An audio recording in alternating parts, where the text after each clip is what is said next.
Aubrey, have you seen all this shit where, like, now the right-wing talking point about James Tallarico is just to call him transgender? Okay. Stephen Miller, a big deal in our government, is just being like, he's transitioning to being a woman, and if you cut him, he would bleed soy milk. And it's like, you're in charge of the country. Well, we were talking about this when you were here, is, you know, I do miss the days of the grunt in media who's like, hey, boss, would you love me if I was a worm?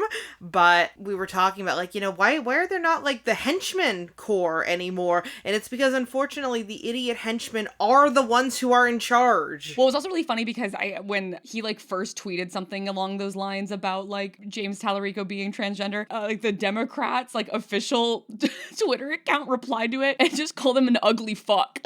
Yeah, I don't know. It's such a hard thing because, like, I think the Democratic policy of being like, they go low, we go high, we're just not going to engage. I think that obviously didn't work very well. Yeah.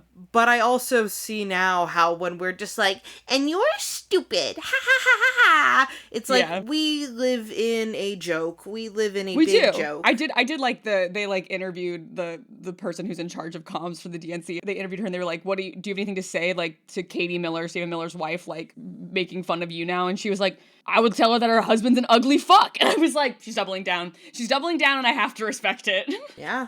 And it is just funny that that's, like, sort of like, everyone is saying juvenile garbage that if you told someone in, like, the 90s that this would be how politicians and political parties are speaking to each other, they'd be like, you're lying.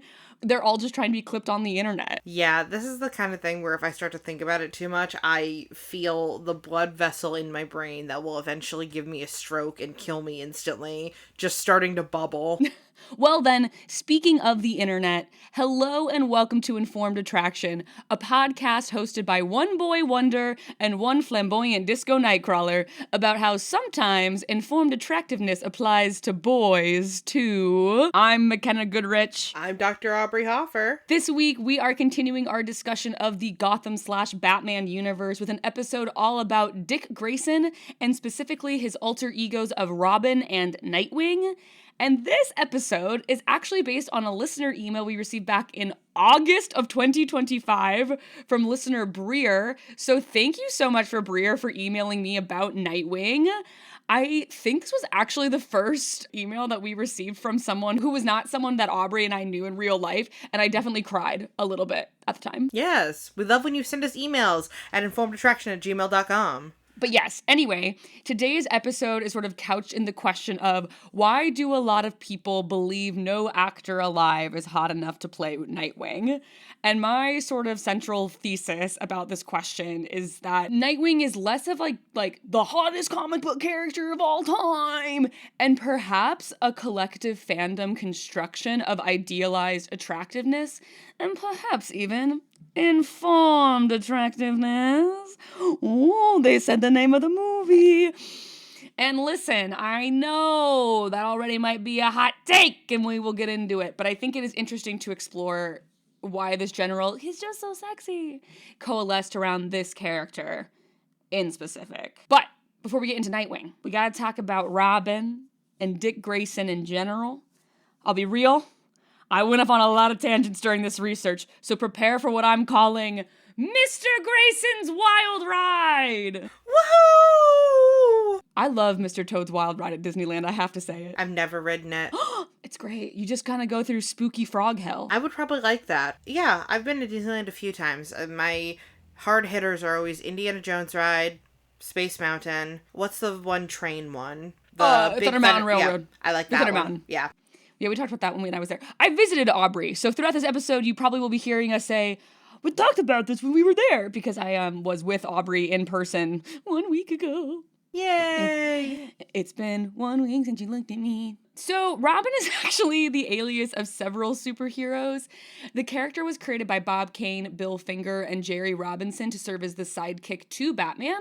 Bill Finger? We have to talk about Bill Finger. Just did. Your last name being Finger goes crazy. Also, the other thing about Bill Finger, What do you think his real first name is? Richard. Milton. Milt Finger? And he goes by Bill. That's like how sometimes people named William go by Bill. I guess that, at least there's an ill in there. Yeah, my understanding of the William to There's Bill an thing is that Milton? there used to be a, like, old-timey nursery rhyme that was like, Will, Bill, something, and, like, that is, like, where a lot of people being named William getting the nickname Bill comes from. Gotcha. But yeah, I think that's interesting about Bill Finger is that he was sort of like the ghostwriter of a lot of Batman and Green Lantern comics. Like he wasn't originally like credited, but now like in recent years he's been like actually been given credit for all the work that he did on specifically those two series. Justice for Finger. Finger. He was getting his little fingies and everything. The stiff finger of justice. Yes. So,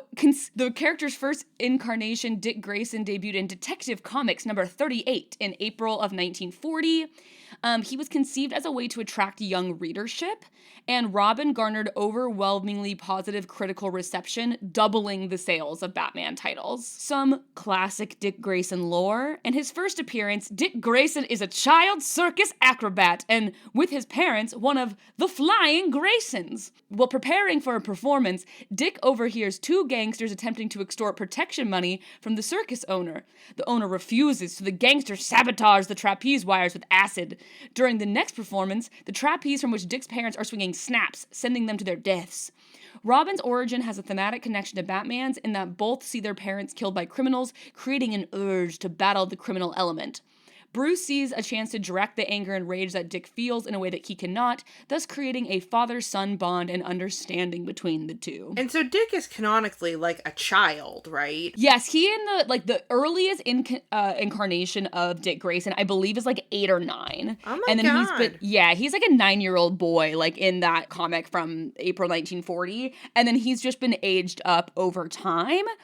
I think largely as like you start doing like the live action versions. Think about the 1960s Batman, but it's a little boy instead of like a teen young adult. Yeah. So are there various lore reasons about why Bruce Wayne was just at the circus? I didn't really look into that. What? Because in the movie that we watched, he is there on a date because, you know, when you just go on the circus to the date. Yeah. Okay. Yeah, he's just the Bruce Wayne persona, right? It's like you don't think of like an uber wealthy guy just going to the circus for fun. Yeah, but yeah, it seems like most of the time he's just at the circus. Yeah. And then sometimes, in this one it seems like he just finds him. Orphans! Yeah. Where are you, orphans? So yeah, it seems like the two versions of this are either like he stumbles upon him after his parents have already died when he's like a little orphan boy on the streets, or it's that, yes, he's like at the circus and runs into him. That it also being said, Robin is not always Dick Grayson. Other people have taken on the Robin moniker over the years. Other Robins include Jason Todd, Tim Drake, Stephanie Brown, and Damian Wayne. I gotta say, personally, not a fan of a female Robin. That's also just because I want women to have their own independent characters, not just be the girl version of boy characters. I never knew there were girl Robins. Only Stephanie Brown. Stephanie Brown is, I believe, the only canonical person who has taken on the Robin mantle as a girl. Stephanie Brown is also Batgirl. Okay. Yeah, so she Barbara Gordon is the original Batgirl, and then there's like in one of the runs of the comics, like Stephanie is mentored by Barbara Gordon and like takes on the Batgirl mantle. But yeah, so Stephanie Brown has been three different like monikers in the Batman cabin over time. She's been Spoiler, which is the first one she shows up as, Robin, and Batgirl. Okay. And her run as Robin was not successful. Yeah. Yeah. So in the current continuity as of 2025, Dick Grayson serves as Nightwing, Jason Todd is the Red Hood, Stephanie Brown is Batgirl, while Tim Drake and Damian Wayne both share the title of Robin. So there's actually 2 Robins right now, and neither are Dick Grayson because he's Nightwing. Yeah. So when we're looking at the original Robin design, we've got bare legs, tiny shorts, pixie boots, giving circus acrobat. He was originally introduced to give child readers like a POV in the story, and that's part of the reason why he was insanely popular. However, the introduction of Robin also serves as a major reason why the Comics Code Authority was introduced. We talked about this a little bit last time. I mentioned we were going to get more into depth here, and we are. So in the book Seduction of the Innocent, the Wortham book that led to the CCA, one of the most infamous tidbits from it is mentioning that Batman and his young sidekick Robin were like, Aubrey, if you would read this for me. Gay as hell? Kind of, basically what he says. A wish dream of two homosexuals living together. The Batman type of story helps to fixate homoerotic tendencies. He also claimed that the Batman type story may stimulate children to homosexual fantasies, of the nature of which they may be unconscious, and only someone ignorant of the fundamentals of psychiatry and of the psychopathology of sex can fail to realize the subtle atmosphere of homoeroticism which pervades the adventures of the mature Batman and his young friend Robin. Wortham basically thought that reading comics, especially Batman comics, would turn young boys who were in their like, ew, girls are gross phase gay. And he cites like a young client who brings in a comic and talks about identifying with Robin and being attracted to Batman as like, see, they're turning the friggin' boys gay. When in fact, like, people can see themselves in media even if the sexual identities of the characters aren't the same as their own, especially true for gay people in a time where gay media wasn't super prevalent. Aubrey. Fellas, is it gay to solve crimes with an older mentor? Aubrey, you have a PhD in psychology. Yes, one would even argue that I am an expert in psychopathology. Yes, one might. Do you think that seeing the dynamic of an older man adopting a young boy and fighting crime with him, would that automatically make a person turn gay? Obviously. Shit. Everyone knows that sexuality is something that is easily controlled and that we can manipulate it at will. That's why every day I wake up and I say, I choose. No, it turns out that actually that's not how sexuality works. You can engage in a lot of gay media and not be gay. Perhaps a throwback to the Fujoshi series. Perhaps a throwback. In his introduction to Batman from the 30s to 70s, E. Nelson Bridwell writes that a certain psychiatrist decided that a man and a boy living together spelled homosexuality. Unfortunately, many people eagerly seized on this view, especially the gay set themselves. Today, when a comedian calls someone Bruce, you can almost bet he means the guy is a swishy character, yet nothing could be further from the truth. I need to read that again in another voice. A certain psychiatrist decided that a man and a boy living together spelled homosexuality. Unfortunately, many people eagerly seized on this view, especially the gay set themselves. Today, when a comedian calls someone Bruce, you can almost bet he means the guy is a swishy character, yet nothing could be further from the truth. I've actually never heard that. But maybe that's just like a slang that's fallen out of fashion, as calling someone a Bruce to mean that they're gay. Isn't the gay guy in Family Guy named Bruce? Yes, his name is Bruce. All right. Oh, I wonder if that's why. That probably is. It makes sense because fucking Seth MacFarlane loves, like, old-timey shit. Yeah, he does. So he would obviously be willing to call a gay character an old-timey, essentially, slur. Yeah, totally. So, I read a lot of literature on this topic, and there's an interesting thing in general about the trope of, like, the gay sidekick. Basically, there's an argument that introducing a queer-coded sidekick effectively straightens the central narrative and preserving the superhero as a beacon of heteronormity. And I think that this is a really specific situation with Robin because he was really introduced as just like a circus child, but then there was this queerness like placed upon them.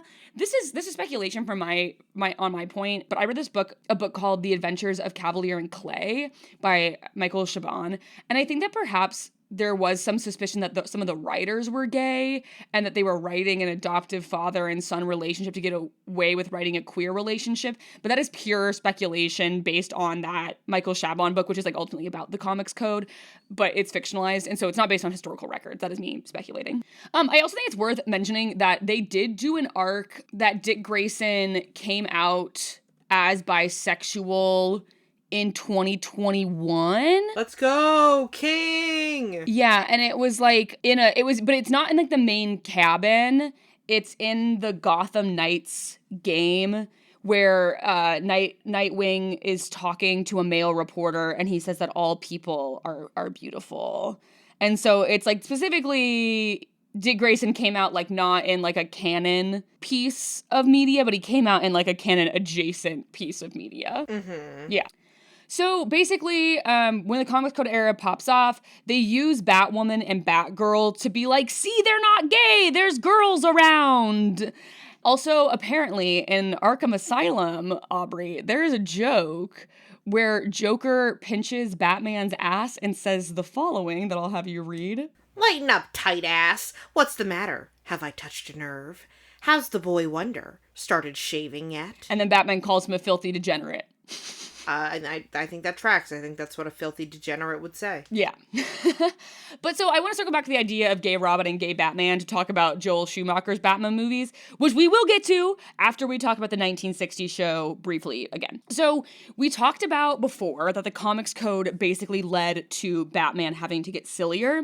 Salazar Knight's video, The Downfall of Batman in the Silver Age of Comics, helped me out a lot with this section.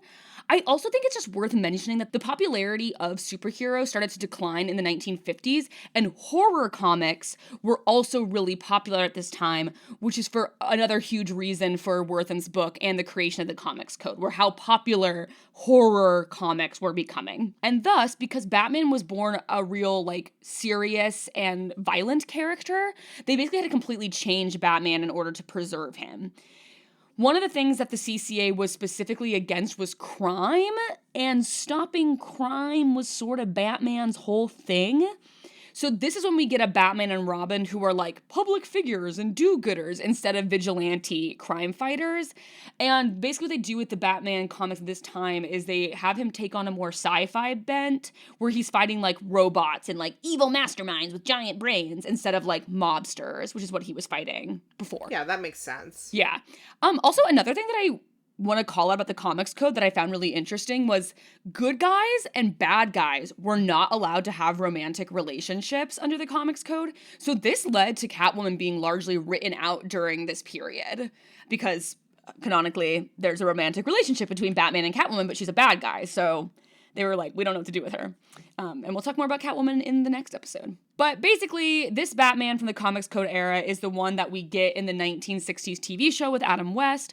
And the main thing I want to talk about with Robin in this era is all of his weird exclamations that follow the format of "Holy blank" or "Holy blank, Batman!" I knew about this because Star Kid did a musical called Holy Musical Batman, which was very important to me in junior high and high school. And I genuinely, all the time in my head, one of my like brain stims that constantly is playing on tape is, I want to be your friend forever. I want to be a modern dancer. What a super queer thing to say that came out of nowhere. I think it all the time. Literally all the time. It's constantly going in my brain. I am linking Holy Musical Batman in the sources if you want to understand something about me as a person.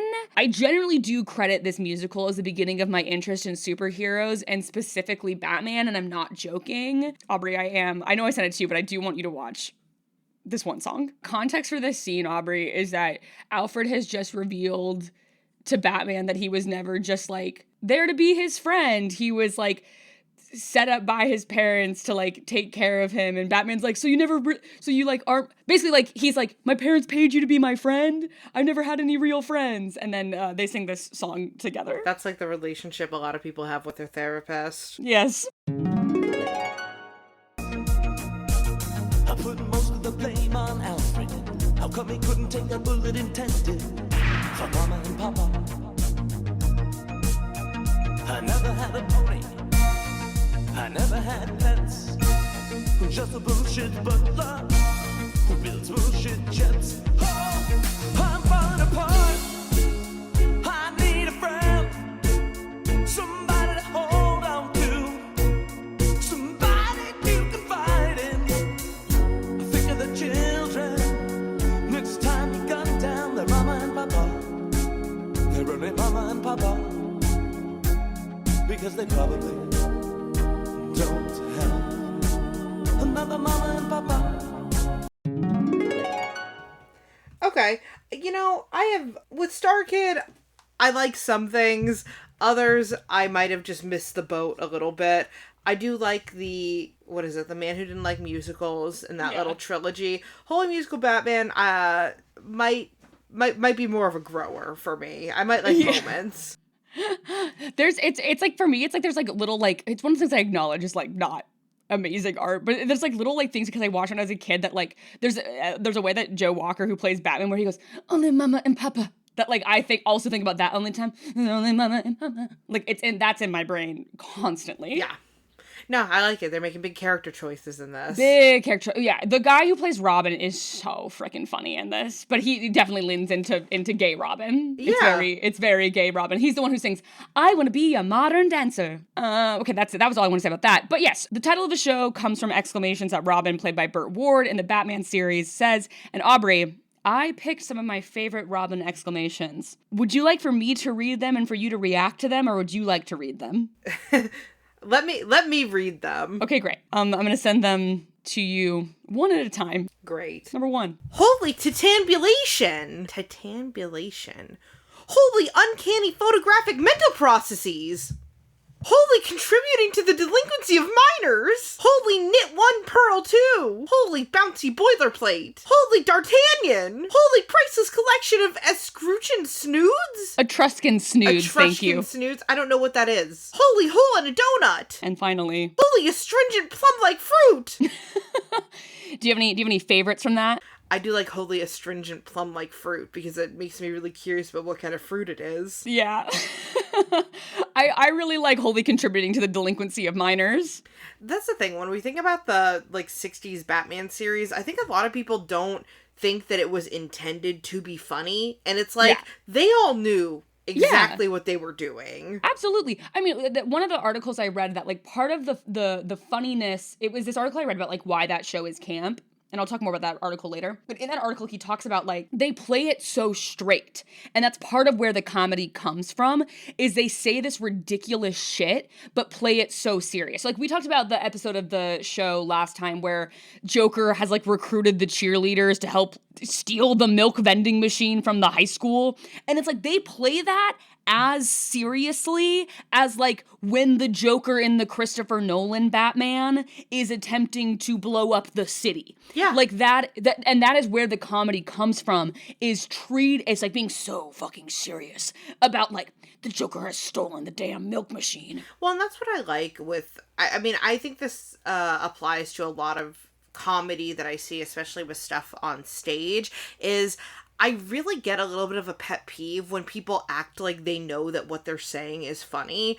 And, yes. And it's like, no. In the universe in which your character is saying this, you are being serious. So don't say it like you're saying something silly or do a little wink to the audience. That's not as funny as if you just say it with your whole chest and the audience knows that it's a funny thing you're saying. Right. I've been watching that's on Dropout, the Dimension 20 season, the 7, and there's this bit where Becca Scott's character is, like, finding out that basically in order for her to join this, like, Society of the Shadows, it would mean, like, her entire family having to forget she exists.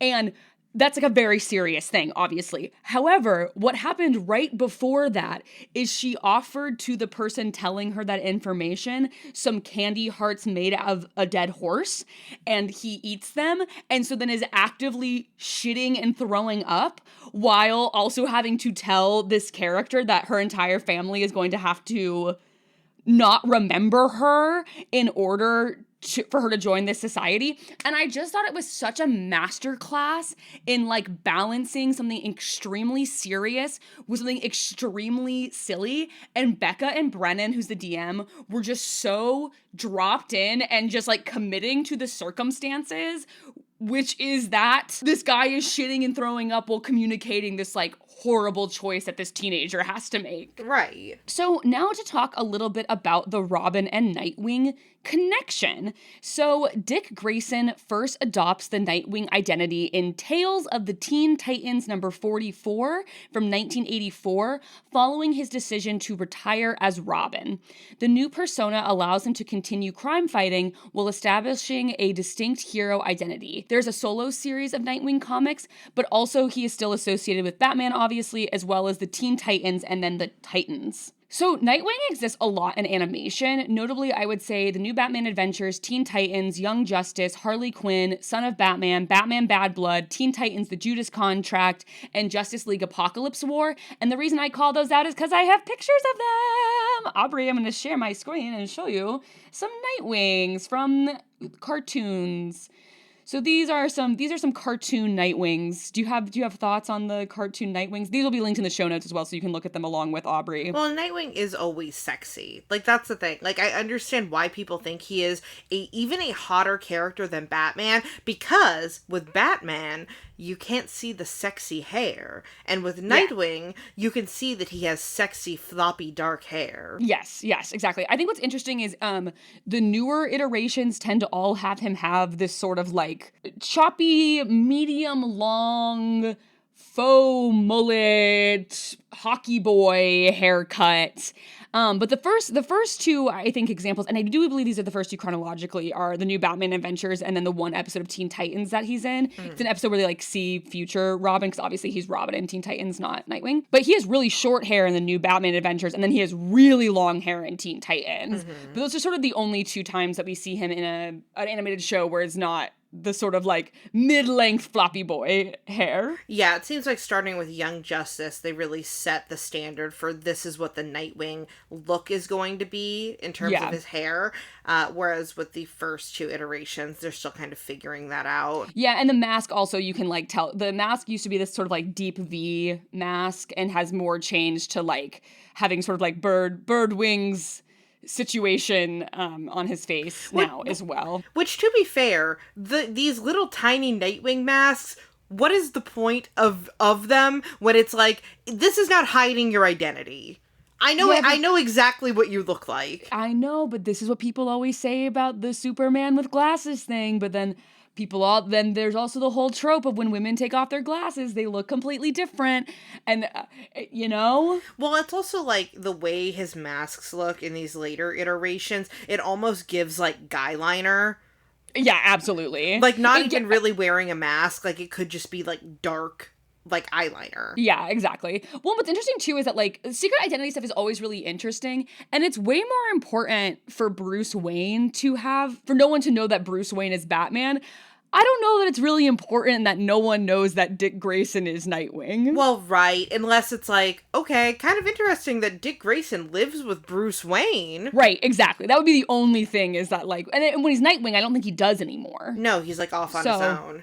Right, exactly. So it's like no one reasonably would know that Robin and Dick Grayson were the same person. I also like the variation in Nightwing's skin tones, where in some he's very pale, and then in some he's quite olive toned, because, yeah, like, I don't know, he doesn't have to just be a white guy. Yeah, we'll talk about that a little bit. In the comics, he's actually canonically not a white guy at this point. Oh. Yeah, but I think in Harley Quinn, part of the reason they had him have darker skin was also because Harvey Guillen voices Nightwing in the Harley Quinn show. That's awesome. Yeah. So he actually, though, has not had many live action appearances. Brendan Thwaites plays him in the TV show Titans. Aubrey, sending you a picture on your phone of Brendan Thwaites as Nightwing in Titans. Yeah, I mean, I think he looks super handsome. Yeah. I think a notable thing about this Nightwing costume, really heavy emphasis on the dick cup. It is. It is a pretty heavy emphasis on the dick cup. It's like, it's giving bulge where I don't understand quite why. But I do, overall though, I do like this Nightwing costume generally, and I like think that like Brendan Thwaites has the right look to play Nightwing.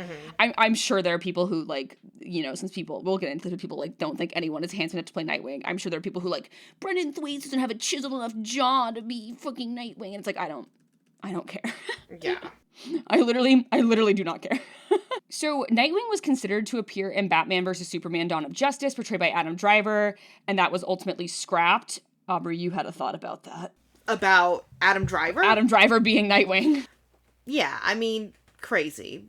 I mean, not that he couldn't do it. I think it would be fine, but that's not the direction his career is going in. That's not. Well, I mean, but that would have been in 2016. So it would have been like right in the time when he was doing Star Wars. So I do think at the time, maybe that would have made more sense. Yeah. Now it would be very surprising to see Adam Driver play Nightwing. Let's see what Adam Driver looked like in 2016. Let's see if I can I think that's right here. really get the vision. I do this as though Adam Driver has not looked the same the entire time. I mean, like, here's the thing. I don't disagree that I he get fits it. Like the type. he is a tall, big guy with long black hair. Adam Driver is so sexy to me. I love him so much. I love a man with a defined nose. You sure do. Mm-hmm. So then Chris O'Donnell portrays Dick Grayson in Batman Forever and Batman and Robin. In Batman and Robin, he wears the Nightwing costume design, though keeping the Robin alias and cape. And this is where I want to derail the episode just a little bit from talking about Nightwing, because, as we've mentioned, I went to Louisville to visit Aubrey last week, and we watched both Batman Forever and Batman and Robin together. And may I just say, holy homosexual Batman! Batman Forever is gay cinema! Oh, yeah. I did not remember this at all from my childhood, but when we were watching it last week, we both were like, is this the gayest shit of all time? Yeah, it is queer cinema. Yeah, and this makes sense because Joel Schumacher is a gay man, and I just have to say, Joel Schumacher described himself as extremely promiscuous, saying in a 2019 interview that he became sexually active at age 11 and estimated that he had had sex with between 10,000 and 20,000 men over the course of his life. Aubrey, you did the math on that. That was some number like, there was some crazy number about like how many... For what? For like 20, it was like 54 or something. Because it was 69 years that he was sexually active before he died, because he is passed. So for modestly 10,000, that means he was having sex with 145 men a year at minimum. Which, that's okay. That's fine. Rookie numbers. Listen, we are not slut-shaming Joel Schumacher. It is just, that was a shocking number to read in someone's Wikipedia page, let me say. Yeah, well, because when you start to get to the higher end of that, that's like, he's having sex he gets like 3 off days a year. Yeah, it becomes 290 if it's and you know, orgies exist. And that's the thing that we have to consider in this conversation, is that orgies exist. Some remember, I've brought out Dropout in this episode. Some might remember the famous moment from Dropout where Brennan just says, "Hi, my name is 50," in response to a prompt about Grant. But yeah, that was just like a really hit with the 1-2 punch. I didn't know Joel Schumacher was gay, and then that being like the follow-up sentence was that in his Wikipedia personal life section was not something I was expecting, but made a really gay Batman movie. We are not going to talk about Two-Face or the Riddler at great length in this series, but the design of Two-Face and the Riddler in Batman Forever is camp and extremely queer-coded. If I had been invited to the Notes on Camp Met Gala, I would have worn Jim Carrey's bedazzled Riddler costume from the end of the movie. Everyone always talks about the green bodysuit that he wears during Batman Forever. No one's talking about the fucking white bedazzled one. Yeah, the white bedazzled one that he wears for essentially the last standoff between him and Batman is fabulous. Literally fabulous. He looks so good. Also, like, the thing about the Two-Face in Batman Forever is the way that they do Two-Face is, like, the half of his face that's, like, quote-unquote messed up is, like, purple, and also he wears, like, a normal black suit on the, like, unharmed side, and then on the, like, messed up side, he wears these, like, crazy colorful suit. So like, I think from like the first scene we see with him and the Riddler together, he has on one that's like cheetah print and leopard print and purple zebra stripes. And so his outfits are also like extremely flamboyant. With incredible makeup design by Rick Baker. Rick Baker, he just stays eating it up, truly. Oh yeah, I mean, it's why Rick Baker is the most famous makeup artist probably of all time. Yeah, absolutely. There's just something he really understands about character design, and yeah. I just think the Two-Face design is so fucking good. And he makes it look really real. It feels very real. Yeah. Yeah. Also, in both Batman Forever and Batman and Robin, there are just shots of Val Kilmer, George Clooney, and Chris O'Donnell's asses, and it's like, this is the gay male gaze. Also, gay men love Nicole Kidman, and she's the only woman in Batman Forever. Yeah. So when I was researching this question of why did people think Batman and Robin were gay, I stumbled upon an essay, which I've already mentioned, by media studies scholar Andy Medhurst called Batman, Deviance, and Camp. Medhurst is a gay man, and basically in this essay, he sets out to do a gay reading of Batman. He cites 3 reasons for why Batman was interesting to gay audiences, and that is, 1, he was one of the first fictional characters who was attacked on the grounds of presumed homosexuality. 2, the 1960s show is super camp.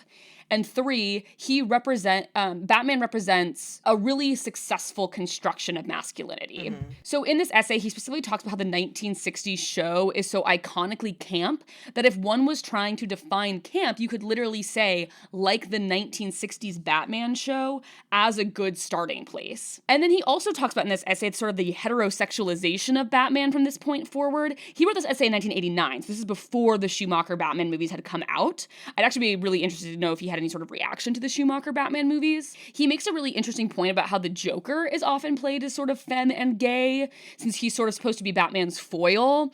And I thought that was really interesting, and I think that's what that Arkham Asylum moment is also playing on. And I think that's also really super interesting to think about when you have Batman Forever specifically, and you have this extremely masculine Val Kilmer Batman across from the extremely flamboyant Two-Face and Riddler. I've also stated before that one of my big issues with the Joker movie with Joaquin Phoenix is one of my big issues is as he becomes the Joker more and more, like when he goes on the talk show, actually, he's just playing him as a gay man, like the offensive stereotype as a gay man. And that I was very uncomfortable with that when I was watching the Todd Phillips Joker movie, that I was like, that's weird that now that he's like the evil villainous Joker, he's just acting gay. Yeah. Didn't love that. So then it's clear that Schumacher got the note that for Batman and Robin, he needed to make it more cartoony and sell more toys. So the gay gets turned down and the cartooniness gets turned up for that movie. Aubrey, what did he yell at the actors before every scene? It was like, we're making a cartoon. Yeah. And we also get whatever the hell Arnold Schwarzenegger was doing as Mr. Freeze. Great lore about Arnold Schwarzenegger in that movie is that it was in his contract that he could only film something like 12 hours a day, but he was in makeup for 6 hours a day, meaning that he could... Yeah, thanks to Rick Baker. He looks great, to be clear. So Arnold Schwarzenegger could only film for 6 hours a day, which, if you have never done filming on an actual set, having an actor who is a principal character only be able to film for 6 hours a day is basically fuck all. So when you're watching the movie, it becomes really apparent that they are using a stand-in for almost every scene where someone else is talking to Mr. Freeze. Yeah, there are so few, like, almost every scene with Mr. Freeze where Arnold has lines, it's like a close-up of his face. Yeah. And then they, like, are going back and forth from Two-Face, like, whenever he's talking, like, Poison Ivy or whatever, like, it's always just going back between the two people's faces because it's clear that he just was not there at the same time that she was. Well, even Chris or that they were there and that they really had to focus on getting his lines done while they still had him. Right. Well, and Chris O'Donnell was even like, oh yeah, the only time we've really gotten to hang out is when we're doing the press tour for this, even though we filmed the whole movie together. Yeah, exactly. And speaking of Chris O'Donnell, let's talk about his casting briefly, because you and I were a little perplexed by Chris O'Donnell in this movie, but also it just seems like that was the vibe they were. So Aubrey, what was your impression of like Chris O'Donnell as Robin and then as sort of like Robin Nightwing hybrid? I really find him go king, give us nothing. I don't think that he was well cast in this. I don't think he really looks the part. I don't think he really acts the part. I think that what they wanted was like a cool younger guy type, and there's just something about Chris O'Donnell that is not cool to me. Yeah, I think he feels much more natural in Batman and Robin. I actually think he does a much better job in Batman and Robin when he's the sort of Robin Nightwing hybrid, and when he's on stage with when he's on screen with Alicia Silverstone specifically. But I think that I don't think that Schumacher really had a clear vision for that type of Robin in the first movie. Because yeah, he like rides a motorcycle and has an earring, but also is canonically being adopted by Batman. So he is supposed to like still technically be a 17-year-old at least. And it just like doesn't really ever gel. Like I don't really think that the Robin character ever really comes together in Batman Forever and like does actually work better in Batman and Robin. Yeah, I think he has better chemistry with the George Clooney Batman. Yeah, absolutely. Yeah, I really didn't see very much chemistry with him and the Val Kilmer Batman. It felt like they were really acting in opposition to each other. And they're really like the only scenes he really has in Batman Forever is with Val Kilmer. Exactly. So other candidates for the role of Robin included Leonardo DiCaprio, Matt Damon, Jude Law, Ewan McGregor, Corey Haim, Toby Stephens, and Scott Speedman. Everyone just wanted Leo DiCaprio in their movies at this time, and every time I'm like, that would have been so weird. I think the one who we thought was the best look was Corey Haim. I think Corey Haim was the one, and we also thought that Matt Damon wouldn't have been bad, which is a hot take from us. Yeah. Yeah, I think Corey Haim was the one who we thought was the best option. Because he just looks like, if you're going for a Robin who is like a cool, like 90s guy, he really had the look. He had the look. So we also need to eat a little bit of crow about Val Kilmer and George Clooney because we have some thoughts after rewatching the movie. We've decided we don't think Val Kilmer was cast well for really either of the parts. He looks weird in the Batman costume and just is so stiff as Batman. What do you think of his Bruce Wayne now that we've rewatched the movie? I just think that Val Kilmer's Bruce Wayne is not charismatic in the way that I think we're typically wanting a Bruce Wayne to be. I think Val Kilmer's Bruce Wayne is actually a lot more subdued and kind of sensitive and soft, which is not how we're typically thinking of that character. And he really looks the part in a lot of ways as Bruce Wayne. And like the initial scene with him where he's like meeting with Jim Carrey for the first time, like in Wayne Enterprises, like really works. But yeah, I would agree that like then as the movie goes on, I'm sort of like less interested in as a Bruce Wayne. And then the crow I will eat about George Clooney, as I think George Clooney is a good Batman and a good Bruce Wayne. You know what? After watching it, I really do agree. I think we all might have been too cruel to George Clooney. George Clooney might be Batman. He was really, I mean, that movie is not like a good movie. And I think that's why like he never got to play Batman again. But like, I don't think he never got to play Batman again because he did a bad job. He does a good job as like an older Bruce Wayne and as Batman. The thing too about George Clooney's Batman is that I can really see the inspiration he took from the Adam West series. I agree. Because he's really doing a kind of Adam West in the Batman movie, but like he's doing a very like charming, like cool, suave Bruce Wayne, and then his Batman is just confident. And so like he is in a cartoon, but he is saying everything with his full chest. Yeah, one of the best scenes in the movie is when Batman and Robin are both like under like a love spell from Poison Ivy, and they're like going back and forth bidding on going on a date with her at this like big fancy party, and it's so funny. And Chris O'Donnell and George Clooney are taking it so seriously, and it just like is very, very fun. And so yeah, I don't know. I wish that George Clooney would have gotten to be in a better Batman movie is honestly what I took away from rewatching Batman and Robin, because I actually think that he was a really, really good Batman. It reminded me that I just think George Clooney's a really good actor. Yeah, George Clooney has got the sauce. Yeah. Hey guys, if you have a pit-sized hole in your heart like I sure do, go back and watch ER, because he's great in ER, by the way. Yeah, I'm trying to think of like why exactly George Clooney's Batman movie doesn't work, because I do like a lot of components of it.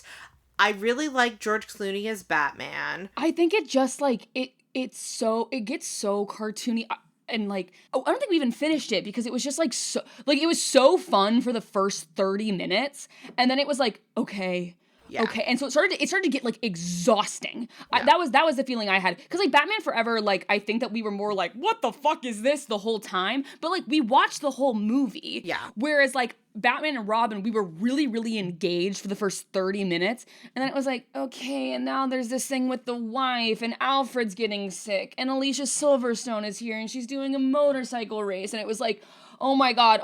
It was so bloated. I think that was the problem, is it was so bloated. Well, Alicia Silverstone just didn't need to be in the movie. I know. And if they were trying to set up all this stuff for this third movie, that never happened. Because that's the other thing, because Batman and Robin where we were going to get Coolio as Scarecrow. Yes, and the Coolio has a brief. Oh my God, he looked so good in Batman and Robin. I'm so sad that didn't happen. Yeah, we really did miss out, guys. Look up how Coolio looked as Scarecrow, and that actually I think would have been a really cool movie. Really cool movie, and like and it's like I feel bad because I feel like he was sort of like, as much as I didn't love Batman Forever, I think he was sort of cooking with like something there, and then clearly got the note of like, sell more toys, make it a cartoon, and it just got so bloated. And every single line that Arnold Schwarzenegger has, I'm like, oh my God, why is every joke a stupid pun that I don't care about? Yeah, your childhood emotional moment of loving Arnold Schwarzenegger in Batman and Robin, Aubrey. I really thought that was an Oscar-winning performance. I was like, this is compelling. And it's just not. It's not. I do have a lot of love in my heart for Mr. Freeze in that movie. We looked up there was someone else who they almost cast as. Well, and then all the fucked up logic, the whole time we were watching it, we kept joking about how, like, so the whole thing is that Mr. Freeze is trying to find a cure for his wife's illness, but he has so much money. Because his suit uses diamonds to exist. Like, his suit is powered by diamonds, but he's like, I need to find the cure. It's like, you have so much money. Hire a team of scientists. Oh, because I think that the best option of the ones that were like allegedly other options for Mr. Freeze would have been Ed Harris. Yeah, that would have been fucking awesome. Yeah, because he just would have been better. Because I also think that like Arnold Schwarzenegger is doing like, I think he's like laughing through the puns in a way that like Ed Harris would have just like committed to the bit. Exactly. Yeah. The other thing too is Mr. Freeze has various goons, so the whole time we were joking about all of the health care that Mr. Freeze provides to his goons, but because he is such an ethical boss, he is not able to afford his wife's health care. Yeah, exactly. Like, if you're a goon of Mr. Freeze, you have health care, your 401k is matched, you get paid maternity and paternity leave. Yeah, exactly. But anyway, back to Nightwing, which is what Breer wanted us to talk about. I think a big argument for why people are so attached to Nightwing is he's a character we see grow up. We meet Dick Grayson as Robin, and then we watch him grow up and become a superhero in his own right. And I think that's narratively really powerful and exciting for an audience, especially if you're reading these comics over a long period of time. But I do want to investigate this notion of, is Nightwing actually drawn hotter than everyone else? And I mean, I think the answer is no, but I also totally understand where this notion comes from. In the Harley Quinn TV show, Nightwing learns from Harley that there's an article concerning him on Gotham's hottest hotties. Devin Grayson, who is a woman who has been writing on Nightwing comics since the late 90s, has said herself that she is attracted to Nightwing. As of 2019, Devin is also the only woman to have been the lead writer on a core Batman title ever. I don't know if that's still true, but as of 2019 it was. This is from an interview with her. Aubrey, I'm going to have you read her response. So this was an interview that she did with Polygon. Basically, the interviewer was asking about like how she wanted to like write for Batman, like why she wanted to write for DC. And what the interviewer says to her at this moment is, and I think you can't discount like having a crush on Nightwing. Yeah. I mean, yeah, let's be real. That's a huge part of it. But actually, yeah, you bring up a good point that he's surrounded by people that are even easier than him to relate to. And so the comics are designed in some ways to make us put ourselves in their shoes and be there with him. We have this amazing way to access him. And I guess, Jimmy Olsen was probably supposed to be that for Superman, but I don't relate to Jimmy Olsen. I totally related to Dick Grayson or to Barbara Gordon. It was much easier to imagine being those people trying to relate to this difficult but amazing figure.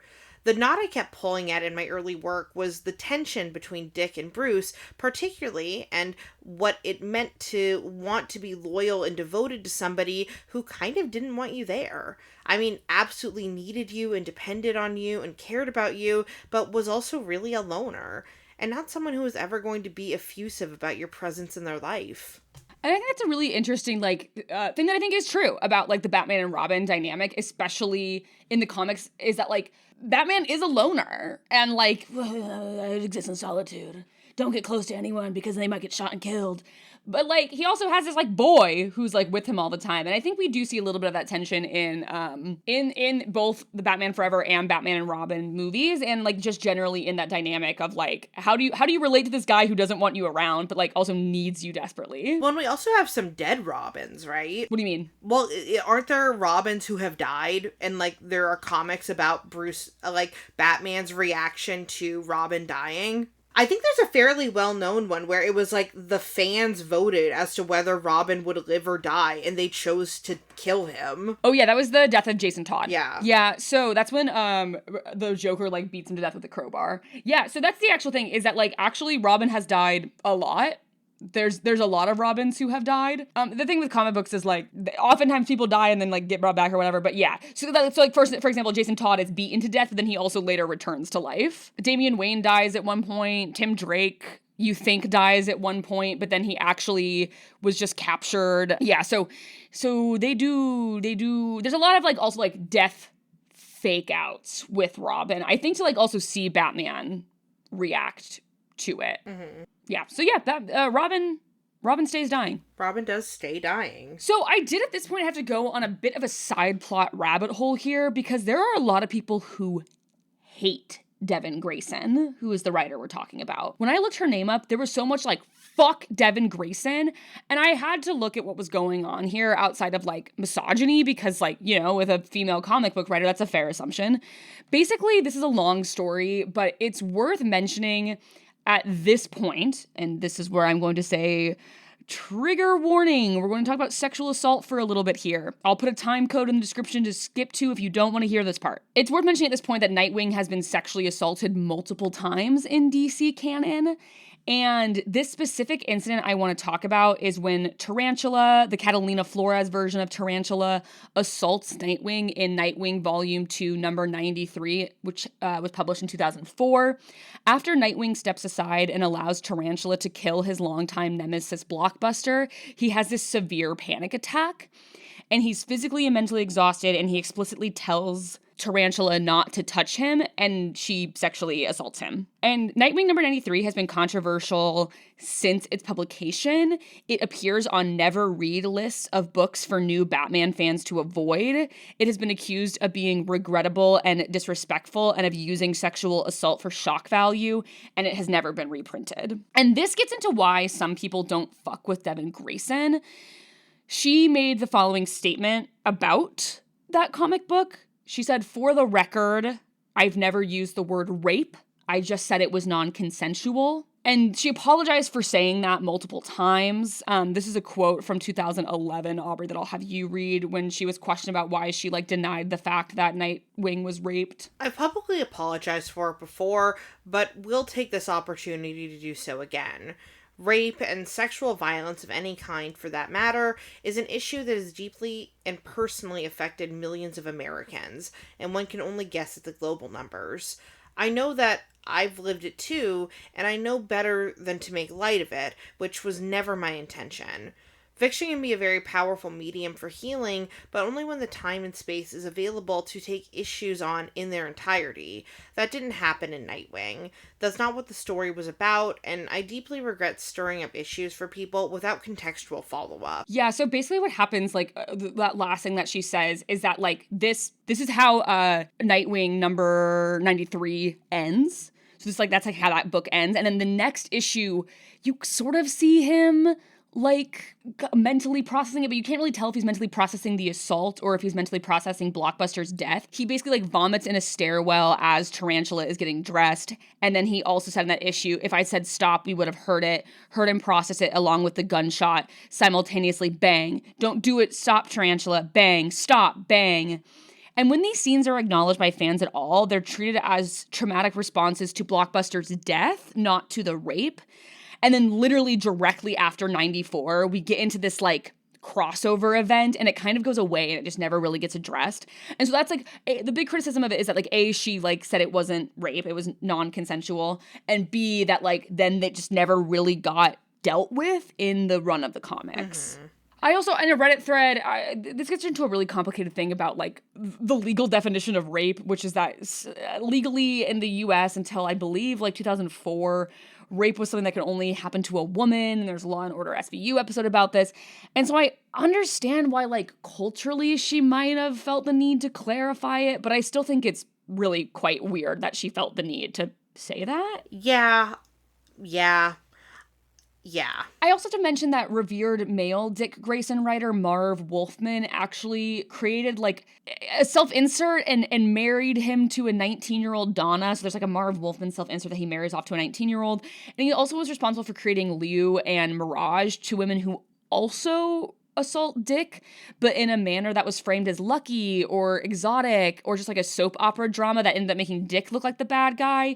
So I also think that, like, there's a double standard where, like, Devin is taking heat for shit that male writers are not taking heat for. I will say when you get really deep into, like, comics forums, you will find people giving Wolfman heat for this. But there's also a lot of Wolfman glazing and, like, not as much Devin Grayson glazing. She also apparently has written things about Dick Grayson having sexually confusing feelings about Batman, which rubs people the wrong way. And she is responsible for making Dick Grayson Romani. So he is canonically Romani in the Nightwing series, which is why you often see him with darker skin. But apparently the way that she did it was pretty culturally insensitive, and people were like, this just feels maybe fetishistic, and, like, it doesn't really, like, it seems like it wasn't really done in, like, a culturally sensitive way and just kind of made people be like, why did you do that? I'm including a Tumblr post in the source docs where you can read more about that. I have, in the source docs, there's both a like, defense of her from a Reddit post and then this, like, she should die post from a Tumblr post. Anyway, I don't personally know enough about Devin Grayson to, like, defend her or decry her, but I am always just wary of a bunch of men being like, fuck this woman. So I'm not gonna go 10 toes down for a woman I first heard about, like, 24 hours ago, and I do think her original comments in 2006 were weird. Yeah. Also, kind of funny that her last name is Grayson. Her name is Devin Grayson. Yeah. Like, very close to Dick Grayson. Yeah. It's like when the Nintendo guy was literally named Bowser. Yeah.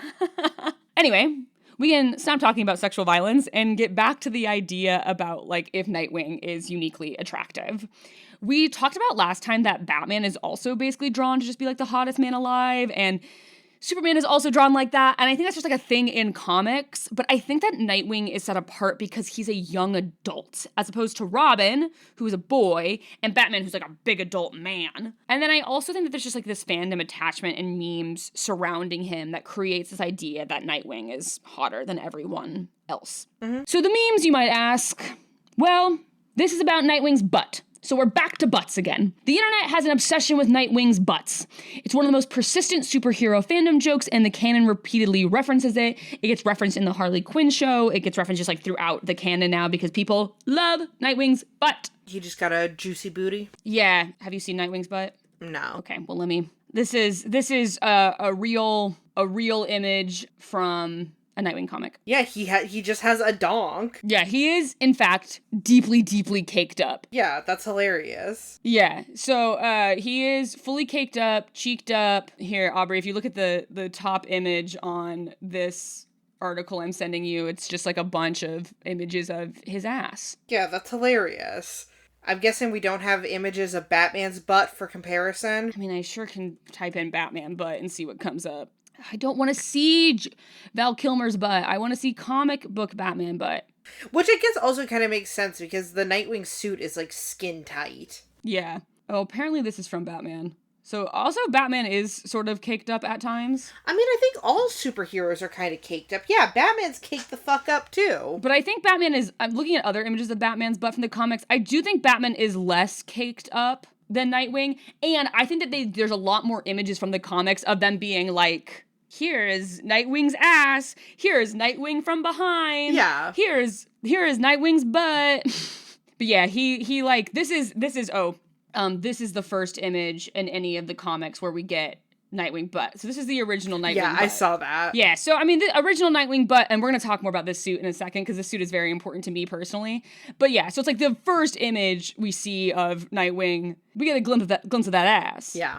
And then throughout it, they just like often are drawing Nightwing in a position where it's his butt. And then there's a thing where people like ID Grayson by his ass. So there's a scene in the comics where Midnighter like can't recognize his face, but then he literally has this line where he's like, heh, your nifty hypnos text trick may make it so I can't see Spiral agents' faces, but I'd know that ass anywhere. Yeah, so people are really in on daddy ass. Yeah. Oh, there's also a thing where he is an exotic dancer undercover as an exotic dancer for a bit. That's like a plot point in the Nightwing comics. Mm-hmm. So yeah, they're just, Nightwing is sexually objectified. Yeah, like he is getting like sexually objectified and sexually abused. Yeah. So, and I think this flips the common narrative that we see in comic books. Usually comics objectify women, and Nightwing is a rare example of the male superhero body being presented for audience desire. Thus, Nightwing is often written as being emotionally and physically accessible in a way that male heroes usually are not.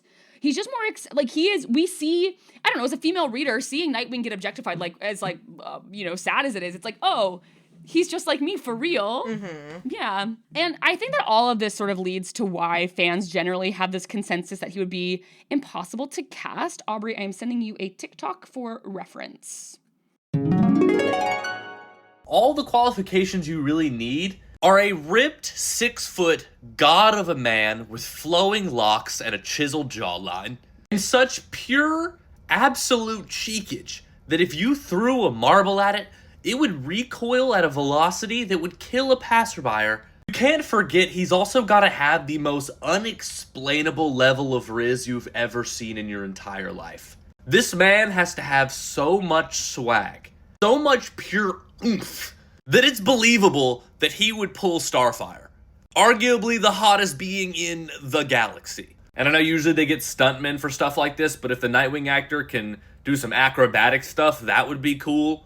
Because you gotta remember, Richard Grayson's a circus performer. Let's not forget, above all else, if they can, he's Romani. That being said, I know there's a 6-foot-tall, chiseled Romani man out there doing backflips and waiting for his big break. Yeah, I mean, basically, this creator is just like, oh, it's not that hard to cast Nightwing. You just need a 6-foot-tall, chiseled man who is super ripped and also Romani and has beautiful hair and is perfect and can pull Starfire. Because also, I loved Teen Titans when I was a kid, and I think that my first ever, ship that I really do remember was Robin and Starfire. You were all about Robin and Starfire? Yes. I was all about Beast Boy and Raven. I also liked Beast Boy and Raven. I thought they were more interesting dynamic, but Starfire and Robin, I was like, that's mother and father. Yeah, that's so true. I love Starfire. I think she's so cutie girl in the Teen Titans show, and it's crazy. It was crazy for me that, she was Teen Titans cutie girl, and then, in all other media, she's, the sexiest thing alive. No, exactly. Yeah. I've seen a lot of people say Megan Thee Stallion should be Starfire. Hey, I'm down.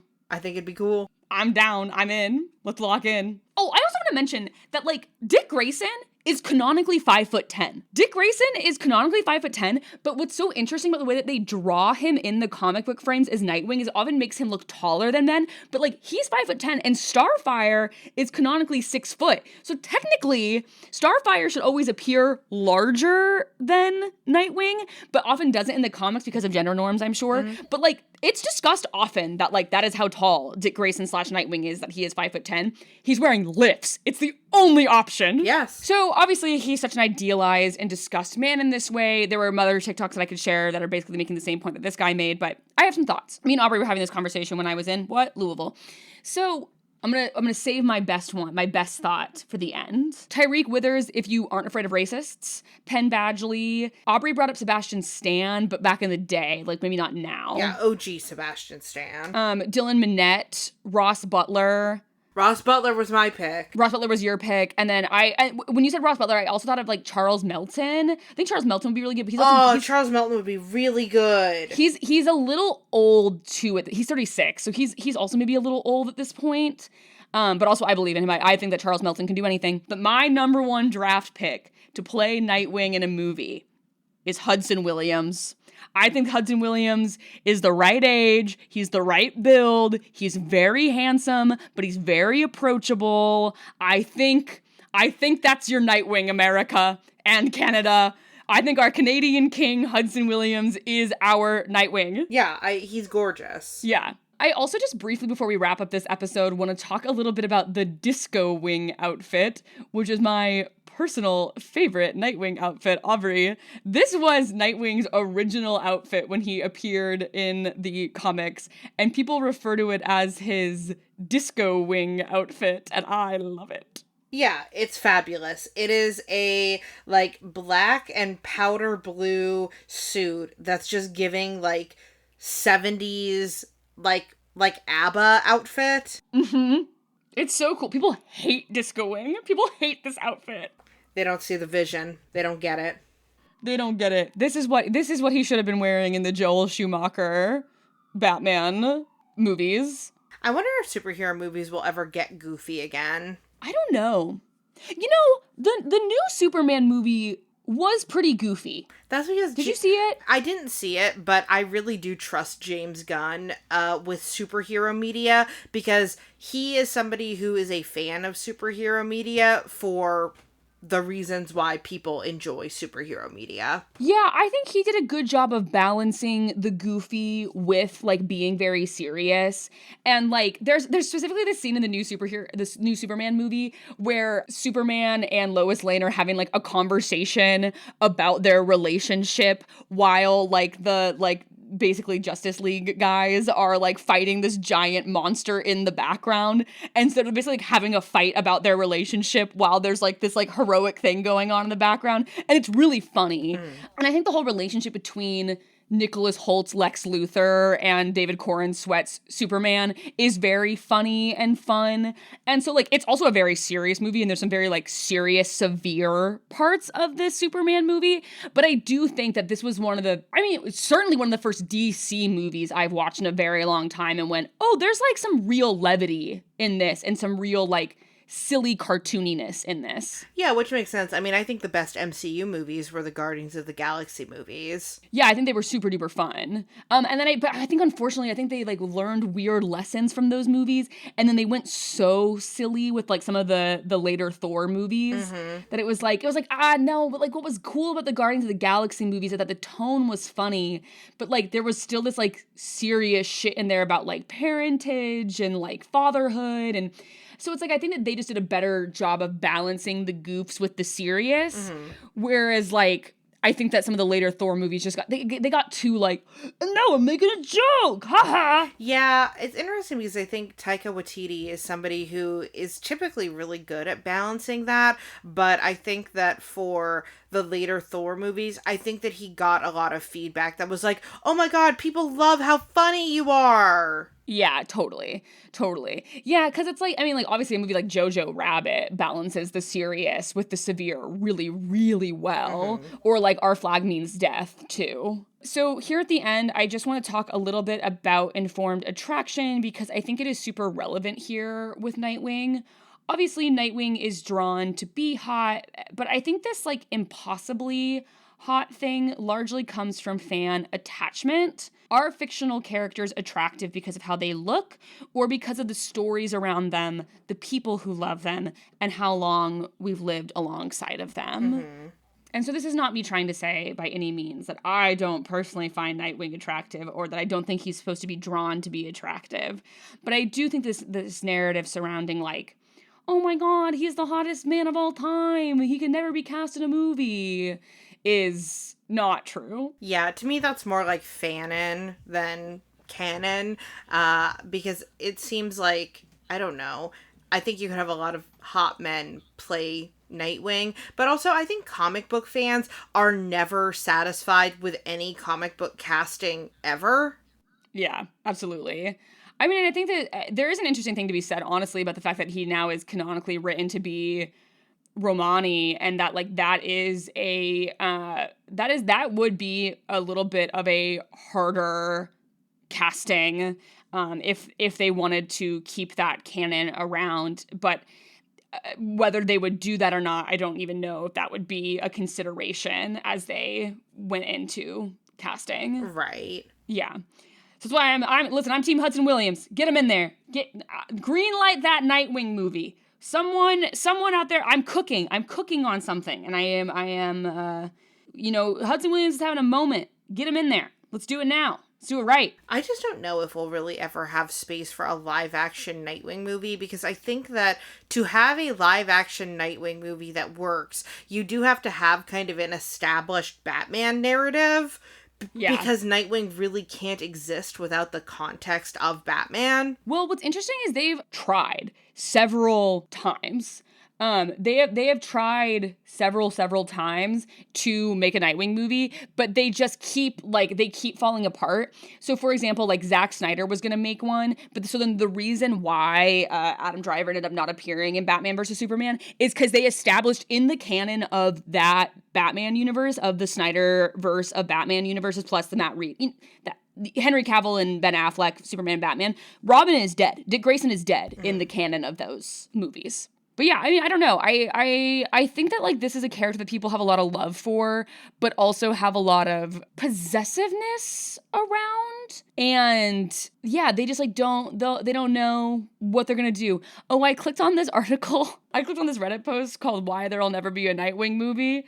And what do you think this person's reason is for saying there will never be a Nightwing movie? You know what? I'm just gonna go for it. I'm gonna go Jewish conspiracy theory. Damn, that would have been more interesting. Instead, it's you can't have a superhero named Dick. Oh, okay. Well, sure.